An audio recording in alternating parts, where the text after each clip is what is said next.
Hello friends, welcome to my channel. Easy వేలో పులిహోర ఎలా తయారు చేసుకోవాలో ఇప్పుడు చూసేద్దాం. సరే రండి వెళ్ళిపోదాం. ఒక బాణలు తీసుకొని ఆయిల్ వేసి ఎండుమిర్చి తీసుకుంటున్నానండి నేను.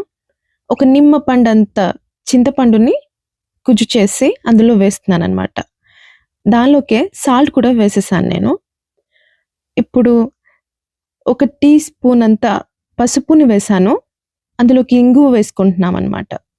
ఒక టీ స్పూన్ అంత వేసుకొని బాగా మిక్స్ చేసి ఇప్పుడు ఆవు పొడి వేసాను ఒక టీ స్పూన్.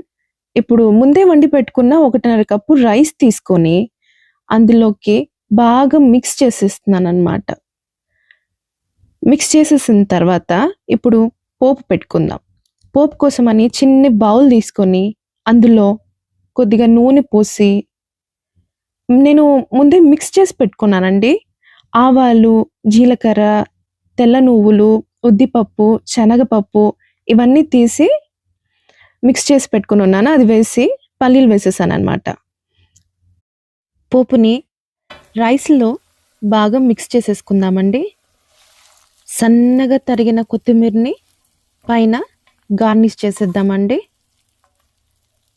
సో అంతేనండి. ఈజీగా పులిహోర మనకు రెడీ అయిపోయిందన్నమాట.